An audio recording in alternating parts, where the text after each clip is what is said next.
Hey guys, and welcome to the Stanley Parable. It's a game by Galactic Cafe Studios. It's actually a very interesting game. It was originally a Half-Life 2 kind of mod or map, depends on your view of it. And it just kind of goes by. It's kind of like a game where the game is narrated to you, but you still get to make decisions. But your decisions are limited to what you can physically do in the map, but the story changes every time. It's kind of, you'll get what I mean when we start. So let's hop right in. This is the story of a man named Stanley. Stanley worked for a company in a big building where he was employee number 427. Employee number 427's job was simple. He sat at his desk in room 427 and he pushed buttons on a keyboard. Orders came to him through a monitor on his desk, telling him what buttons to push, how long to push them, and in what order. This is what employee 427 did every day of every month of every year. And although others might have considered it soul-ending, Stanley relished every moment that the orders came in, as though he had been made exactly for this job. And Stanley was happy. And then one day, something very peculiar happened. Something that would forever change Stanley. Something he would never quite forget. He had been at his desk for nearly an hour when he realized that not one single order had arrived on the monitor for him to follow. No one had showed up to give him instructions, call a meeting, or even say hi. Never in all his years at the company had this happened, this complete isolation. Something was very clearly wrong. Shocked, frozen solid, Stanley found himself unable to move for the longest time. But as he came to his wits and regained his senses, he got up from his desk and stepped out of his office. Okay guys, we are now in control of Stanley. We can do whatever we want with Stanley. But you can't jump. If you actually try to jump though, eventually you'll get an achievement that says thanks for like the jump button doesn't work pretty much. So hold on. I think the narrator says something if we don't leave our room for a while.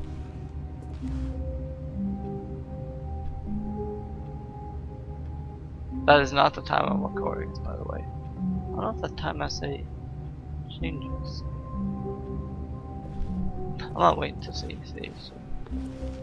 Someone was following Stanley. He was sure of it. If he checked over his shoulder now, he would surely catch them. It was only a matter of time. That's...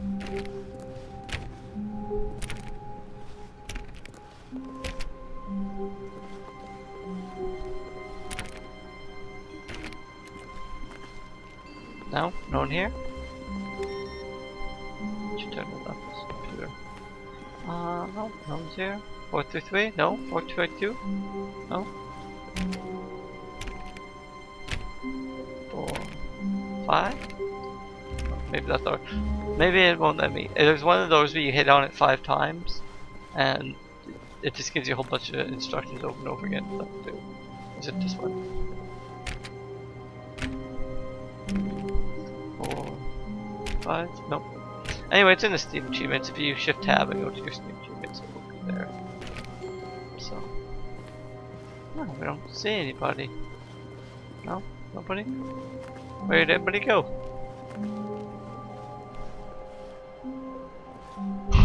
I hate Monday's Cup.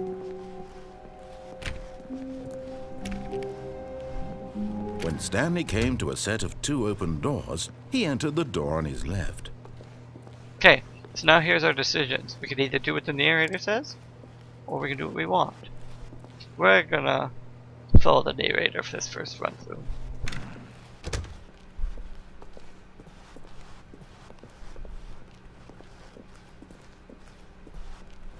Yet there was not a single person here either.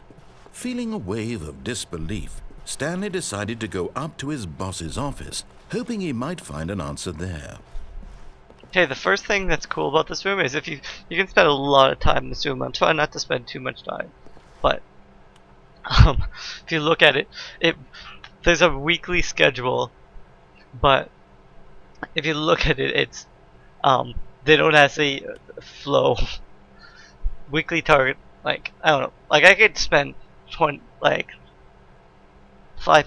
minutes explaining it, but if you just keep reading it and rereading it, it really starts. You can see like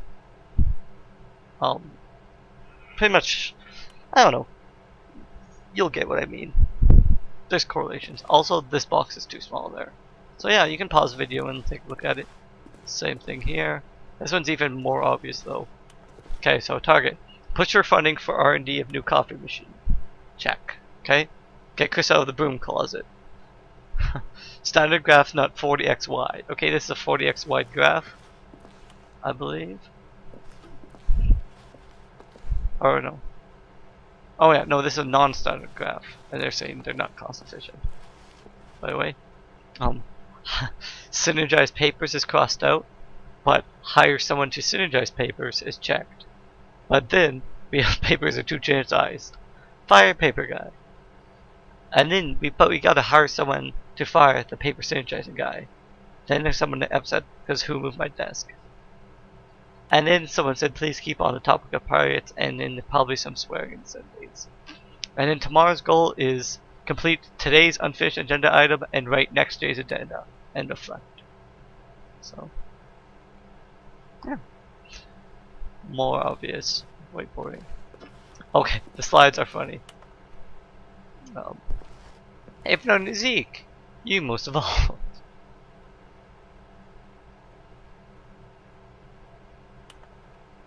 Number of slides on the slides. Charts, slides, charts and slides. There's more charts, just so you know. Rate it with charts on this slide depict the same information. And we have some rate of increase in graphs per slide. Please no more charts. Please, I'm begging you, stop. The boss appreciation minute. It's on your boss appreciation minute worksheet. Select the top 20 things you love most about your boss. Fill out in triplicate and return to your boss appreciation. Stanley just stood there doing nothing at all. He seems to think I have nothing better to do with my time than to sit around and describe every fascinating little detail of his inability to do anything. This is why Stanley and I are on such good terms. See, if you stand in one place long, he starts to get upset, which is the other reason we're standing there. Also, what are your dreams for the future? Metamorphosis is one. Tips for not getting fired. Talk less. Do unbelievably amazing work all the time, every day, with no expected promotion or recognition. Tips for not getting fired? Don't get fired. How to solve a dispute with a coworker. Resent coworkers not supporting you more. Let it ball up inside it. Take it out passively aggressive on the other coworkers and continue.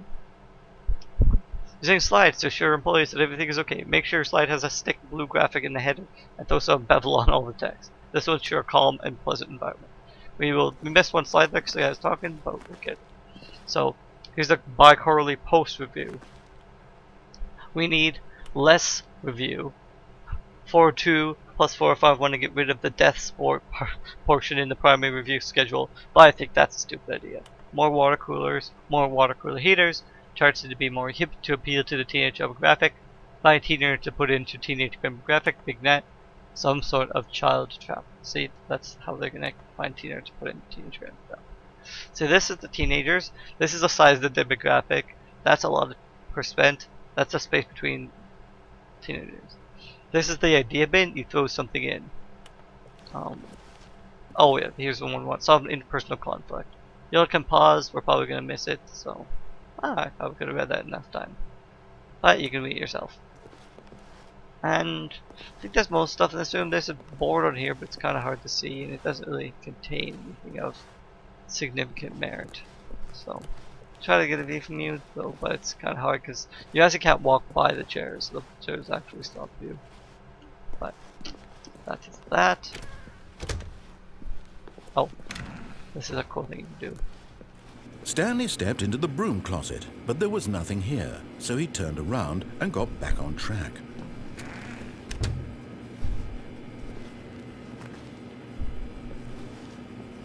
There was nothing here. No choice to make, no path to follow, just an empty broom closet. No reason to still be here. No reason. Also, the tape, that wire has radioactive symbol. It was baffling that Stanley was still just sitting in the broom closet. He wasn't even doing anything. At least if there was something to interact with, he'd be justified in some way. As it is, he's literally just standing there doing sweet FA. Sweet FA. Are you really still in the broom closet? Standing around doing nothing? Why? Please offer me some explanation here. I'm genuinely confused. One more. You do realize there's no choice or anything in here, right? If I'd said Stanley walked past the broom closet, at least you would have had a reason for exploring it to find out. But it didn't even occur to me because literally this closet is of absolutely no significance to the story whatsoever. I never would have thought to mention it.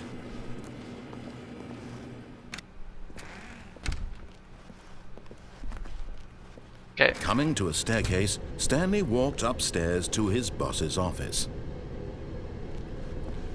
Okay, we're going to follow whatever he says, because he's our boss. This is the executive bathroom. Can't go in there.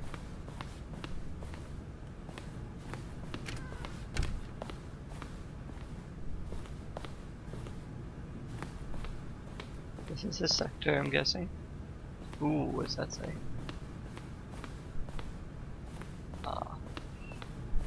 Can't really see it.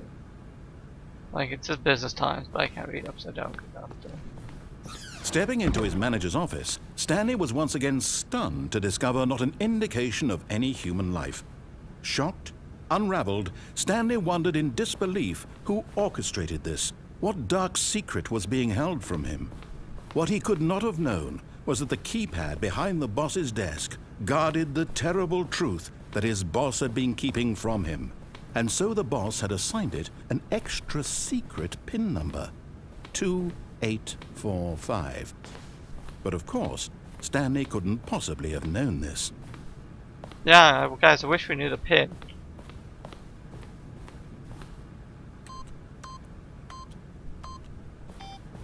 No? It's not 8888?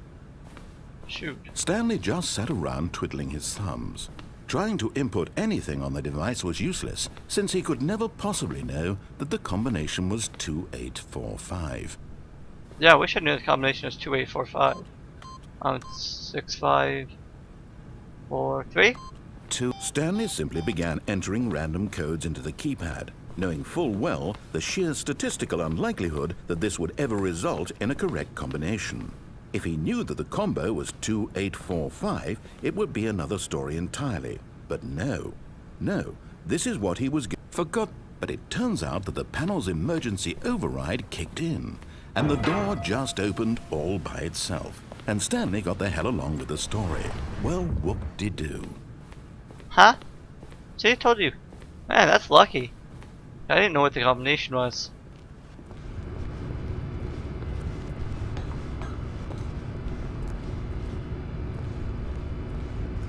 Hey, a button.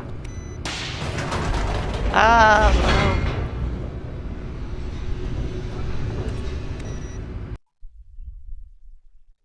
A loading screen.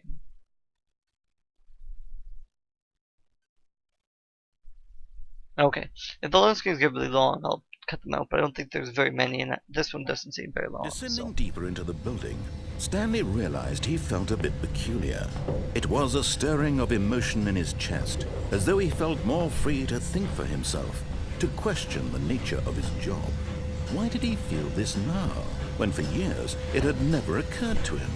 This question would not go unanswered for long. And the reason we're following is Stanley's the type of guy who Stanley walked straight ahead through the large door that read Mind Control Facility. What I was gonna say is, we're Stanley. We're a sheep. We do whatever is told of us. We have no free will. We type numbers in on a keyboard.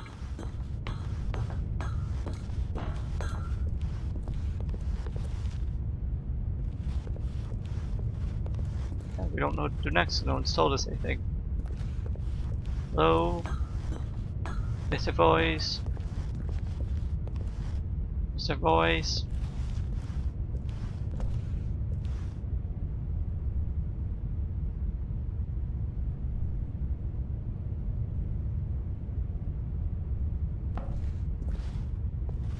Hello?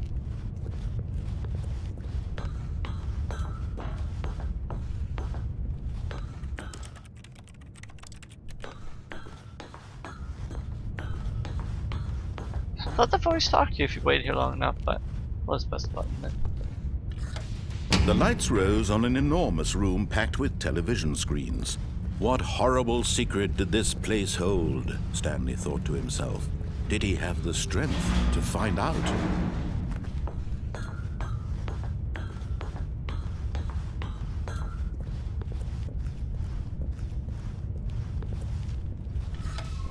Now the monitors jumped to life, their true nature revealed. Each bore the number of an employee in the building, Stanley's co-workers. The lives of so many individuals reduced to images on a screen, and Stanley, one of them, eternally monitored in this place where freedom meant nothing.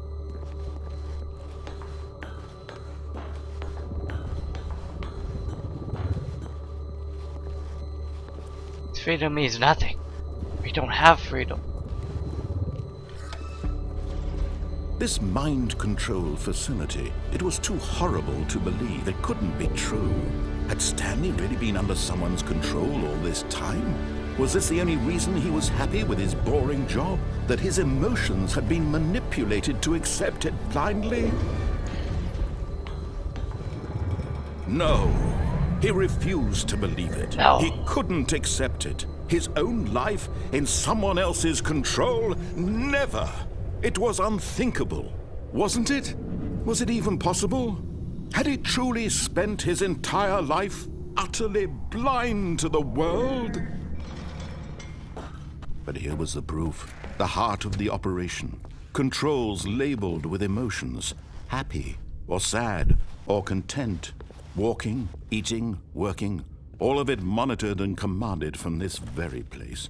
And as the cold reality of his past began to sink in, Stanley decided that this machinery would never again exert its terrible power over another human life, for he would dismantle the controls once and for all.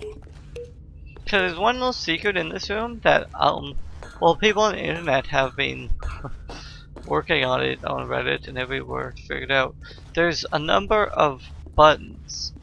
There's 1, 2, I think 3's over there, 5's up there, and there's another 4. That's 5. It must be 4. Yeah.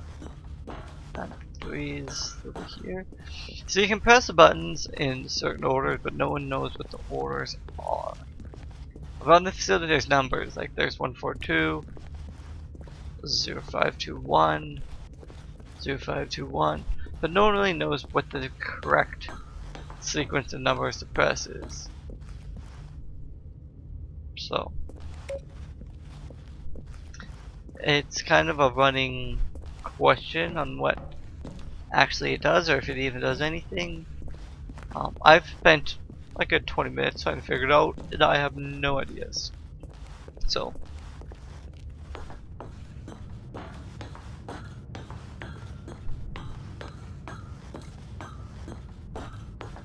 and when at last he found the source of the room's power, he knew it was his duty, his obligation, to put an end to this horrible place and to everything it stood for.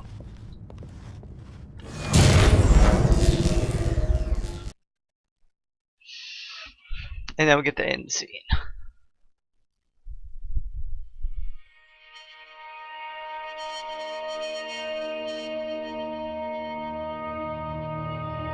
Blackness and a rising chill of uncertainty. Was it over? Yes. He had won. He had defeated the machine, unshackled himself from someone else's command. Freedom was mere moments away. And yet, Even as the immense door slowly opened, Stanley reflected on how many puzzles still lay unsolved. Where had his co-workers gone? How had he been freed from the machine's grasp? What other mysteries did this strange building hold? But as sunlight streamed into the chamber, he realized none of this mattered to him, for it was not knowledge or even power that he had been seeking, but happiness. Perhaps his goal had not been to understand, but to let go. No longer would anyone tell him where to go, what to do, or how to feel. Whatever life he lives, it will be his. And that was all he needed to know. It was perhaps the only thing worth knowing. Stanley stepped through the open door.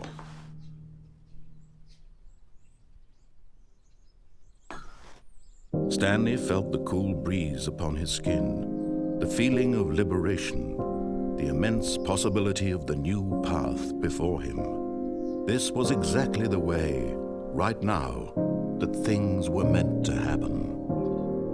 And Stanley was happy.